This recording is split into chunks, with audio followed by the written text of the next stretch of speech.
white, already dirty background. It's literally, no joke, 2 pieces of paper that I just taped together. Hey everyone, welcome back to my channel. It's Shanoa, and if you are new here, hello. Welcome. So today I'm going to be doing something a little bit different. I have a couple of squishies I want to give a makeover. So before I get started with the makeovers, I want to show you a couple that I did off camera. So this is the first one, and I actually did record this on camera. It's like a very old video, so if you go on my channel and then like scroll down, you can see it. It's right here. It's from 5 years ago, and it's a very cringy video where everyone can see it. And yeah, here it is. You can watch it if you want. I honestly don't care. Just saying it's very cringy. The next one, this one I did off camera. It's just a little popsicle that I made. I think I cut it out of another squishy, and I put an actual popsicle stick in there. And this one is just a little unicorn. I really like it. This one's like one of my favorites, and it's really, really cute. I love the colors that I put on it. The next one I did off camera is this one. I think it was like a little waffle cookie. It looks horrible and I hate it. The colors are just disgusting. And the last one that I did off camera is this one. It's like a little calico cat. And I also put little toe pads on the bottom. So now getting into the actual makeovers, I picked these 3 out, and I also added a 4th one for like a little bonus. The only reason why it's a bonus is because originally I didn't know if it was going to make it in the video, but now it is in the video, so technically it's not a bonus, but it is a bonus. And these are from my personal collection of squishies. So we're going to start with this pizza squishy. This one was from one of those kits where you use the markers to decorate it. Obviously, it did not really work out very well. I also found this little dollop of whipped cream in my collection. I just thought it was perfect for what I'm about to do. So I'm going to start by taking some sandpaper, and I'm going to sand the crap out of the squishy because it was way too soft to paint, and I didn't want the paint peeling. I'm also going to sand the dollop of whipped cream, and I'm also going to take my scissors and I'm going to cut off the pepperonis because we don't need those anymore. Once I finish cutting off all those pepperonis and it is smooth enough, I'm going to take some extra foam from what I cut off and poke it into that hole, and I'm also going to fill in the hole with some puffy paint. And now I'm going to take some fabric glue and I'm going to glue that dollop of whipped cream right on top and secure that with some rubber bands and wait for it to dry. And now it's dry, we can take off those rubber bands and check to make sure it is secure enough. Yep.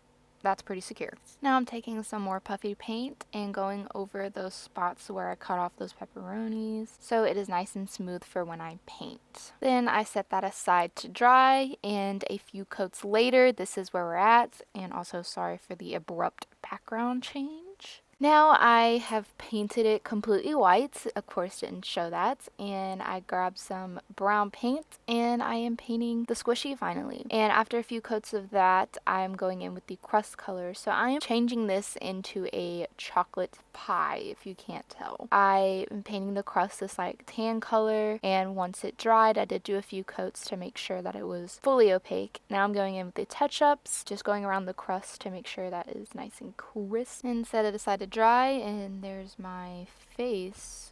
Okay, now I'm doing some touch-ups on the whipped cream. It took a few coats of white paint to get that opaque enough. Now I'm mixing a darker color of the crust so it can create some shading so it looks crispy. Now I am mixing a darker brown color so I can create a chocolate drizzle here. And I didn't film it, but it did take me a few tries to get the correct color of the chocolate drizzle. But here is the finished product. I absolutely love this. I love how it came out. It was, of course, originally my idea. I like how I did the shading, and the drizzle just pulled it all together. It really looks like a chocolate pie. And I definitely think the whipped cream was just a perfect touch to this. Moving on, I have this apple squishy, which I did try to decorate before, but it didn't really turn out well. So I'm of course going to start out by sanding it because it was a little smooth. I have decided to turn this apple into a candy apple. So I have this wooden dowel, and I'm going to create a hole in the bottom of the apple so I can put the stick into it. So I just had to cut out a big enough hole for it to fit, and I'm going to use some fabric glue to glue that into place. place, and I'm just going to wipe off the excess and trim it down to the size that I want the stick to be, and sand off the rough edges at the bottom of it. Now taking my puffy paint, I'm going to fill in the hole where the stick is, just to fill in the gap, and I use my finger to flare out the edges. And of course I didn't record me painting the first coat of white paint, but here is the second coat. I did do a few coats of white paint just to get it opaque enough. And now I'm mixing a perfect candy apple red and painting the bottom of it. I'm going to leave the top for something special. And here's just a weird thing that I did for some odd reason, so enjoy.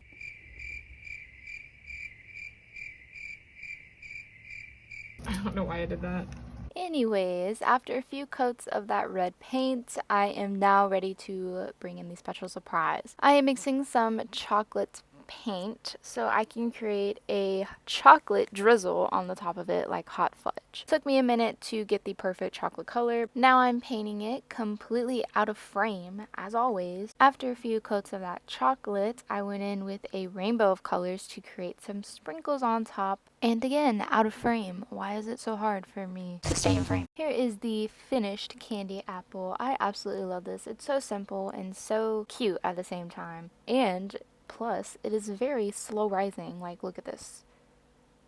Amazing. I thought about painting the stick a different color, but I think it looks good with just the original wood. And here's the little squish of the stem. I love how the sprinkles came out. It's just perfect. And moving on, I have this little hamster squishy. It is Adorable. as it is, but it's got some problems, some flaking, some neck tears, and staining and stuff. In my collection, I found two options for little buddies for this cute little hamster. This little strawberry or this little baby bottle. At first I couldn't decide between the two, but I went with my first choice and decided to go with the strawberry. Since our little hamster is so smooth, we have to sand him. And sanding and sanding and sanding. And I'm also going to torture him by plucking his skin off, because it was already peeling and I didn't want that to get in the way. Now for this little fella. He is so cute as he is, but we do need to remove some things and fix some things.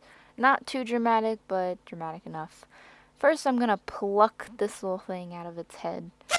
And now I'm gonna have to fill in the hole that I just created with some extra foam that I had laying around. Now for the strawberry to lay flat on the hamster, I have to cut off the back of it just to make it flat enough so we can glue it on correctly. Now I'm going to take my fabric glue, put a little glue on the back of the strawberry, and rubber band that to the hamster. They just look all cozy in there. Once that is all dry, I took the rubber bands off. I decided to take my scissors and cut this little part where his nose is. I just didn't like how it bulged out like that. I cut it off and then I took some puffy paint to smooth it out. I also went ahead and fixed that neck tear. So after a few coats of puffy paint, I had to go in with a few more coats because it was still kind of bumpy and lumpy. I just wanted to make that as smooth as I could. And after that's dry, I already did a white base coat. Again, didn't record it. I'm using that same chocolate brown color and I painted his whole body and left the parts that I wanted white. I also used that same red to paint the strawberry, and I did paint the little drip of it brown. And this is my drawing for his face. I kind of did a majority of this off camera because I kept forgetting to record. I went ahead and painted the leaf of the strawberry green and did his eyes, again very out of frame as always. I did his eyes the same color as the leaf. And here is the final hamster. I absolutely love how he came out. I love his facial expression. I am kind of mad that I didn't really record the majority of it, but he turned out adorable either way. And for our last makeover, I have this little waffle chunk. First thing is to peel this drizzle off. Satisfying. Alright, so now that all of that drizzle is off, I took my scissors and just cleaned up the edges because they were a little whack. And now I'm going to take my puffy paint and just fill in everything that I plucked off because there were some chunks taken out here and there, and just using my finger to flare out the paint so it's not so thick. And again, I didn't record me painting the first coat of white paint, but here is the second coat that I painted. And I also mixed a tan color and started painting it, but painted it out of frame, and all you could see the entire time was my reflection. So yay. So here's like the one time I was in frame painting this color, but I'm not going to bore you with the other times I wasn't. So after I finished the few coats of that color, I went in with some chocolate, and I'm going to put some chocolate chips on this to make it like a chocolate chip waffle. So of course, after I do the chocolate chips, I decide I want to create shading, which I should have done before doing the chocolate chips, but it's okay. I just created a darker tan color to create that shading that I wanted. And of course, I was out of frame doing this, so you ain't even gonna see me paint it. I sincerely apologize for that. So after it's completely done, I wanted to put the little cell phone strap back on. I just took a needle and poked the hole where the little loop was, clip back on the cell phone strap. And here is the final squishy. It is so cute. I love it. Just a little chunk of a chocolate chip waffle. Just what I needed. So here's a little recap of everything that I made. They all came out exactly how I wanted, and I love each and every single one of them. This was technically my second squishy makeover, but my first actual good one. I am so proud of it. I also want to apologize for me not posting in a while. I know it's been a few months. I've just had a lot kind of going on. My boyfriend moved in my place, so we were getting him settled, and I got a job, so I've been a little lazy on editing and recording. But I promise I am back, and I will be recording more frequently now. So I hope you guys enjoyed this video, and I promise you I will see you in my next one. Bye!